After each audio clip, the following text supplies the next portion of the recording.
Assalamualaikum warahmatullahi wabarakatuh. Salam sejahtera untuk kita semua.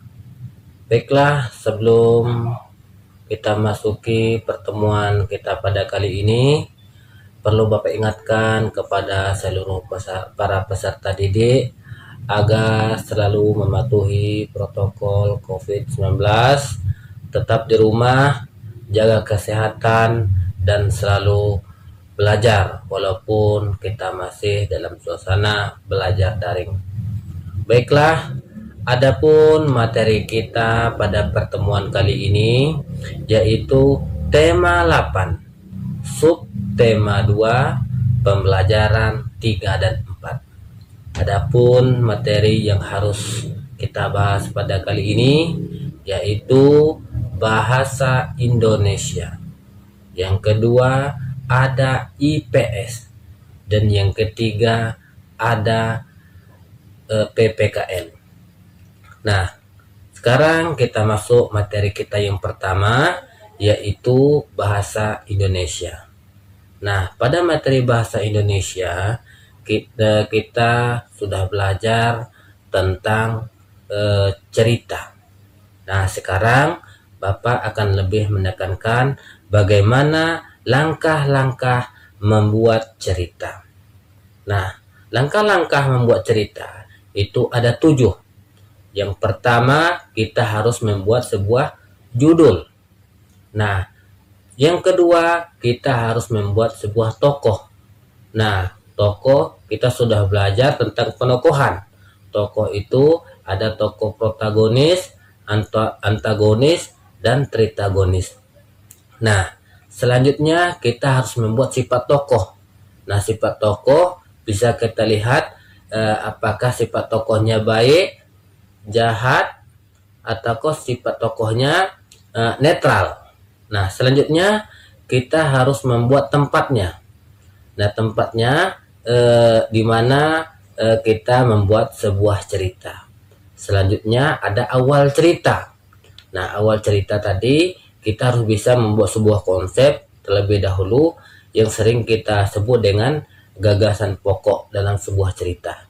Nah, itulah awal dari sebuah cerita apabila kita membuat sebuah cerita. Nah, selanjutnya ada akhir cerita. Nah, akhir cerita tadi kalimat penutupnya. Nah, yang ketujuh yaitu pesan moral.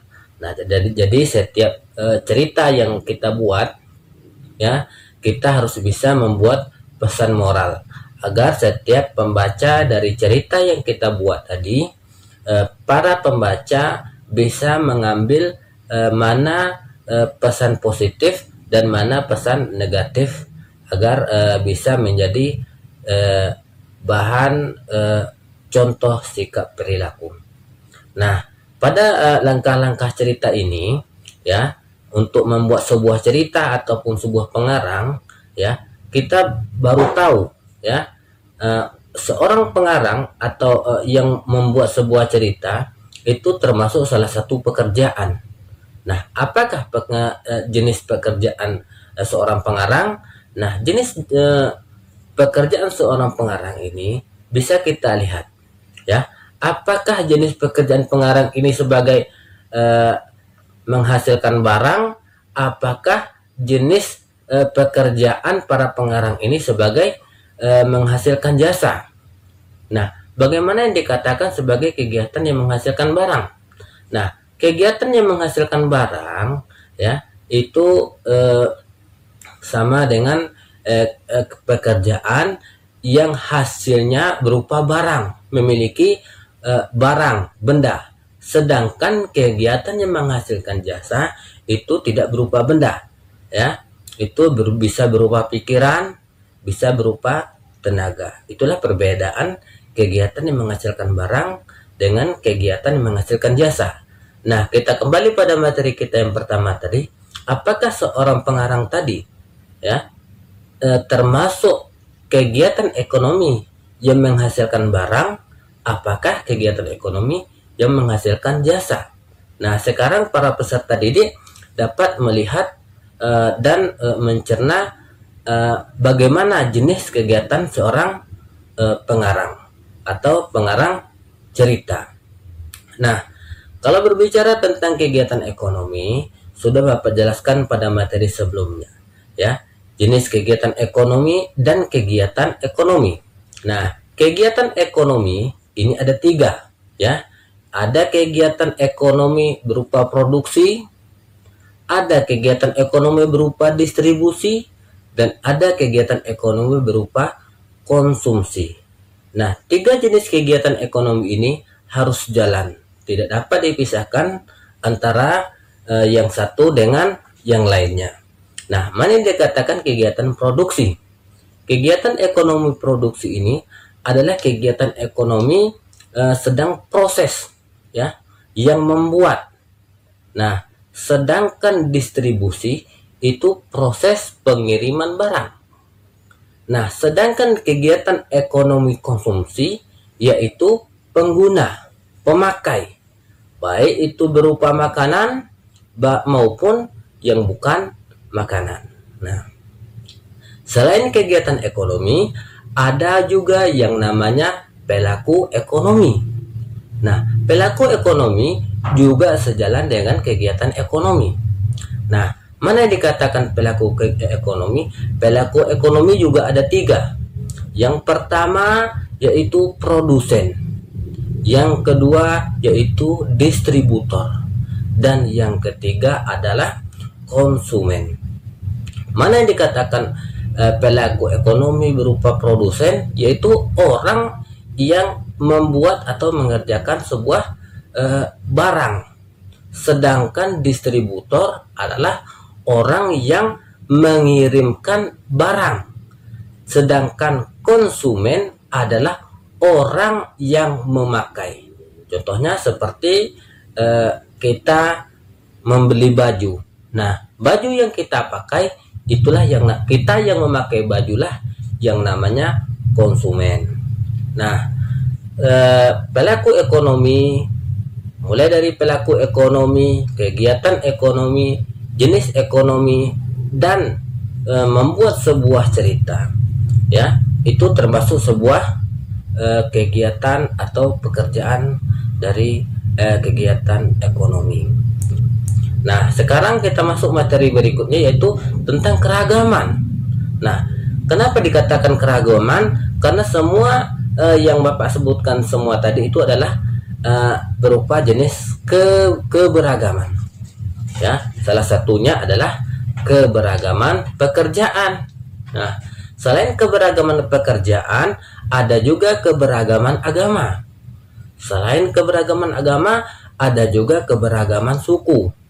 Selain keberagaman suku, ada keberagaman bahasa. Setelah bahasa, ada keberagaman warna kulit. Dan masih banyak lagi keberagaman-keberagaman yang ada di Indonesia. Nah, apa contoh keberagaman kepekerjaan? Nah, kita sudah tahu, sudah Bapak jelaskan tadi, contoh keberagaman pekerjaan, mulai dari pekerjaan yang menghasilkan barang, sampai pekerjaan yang menghasilkan jasa.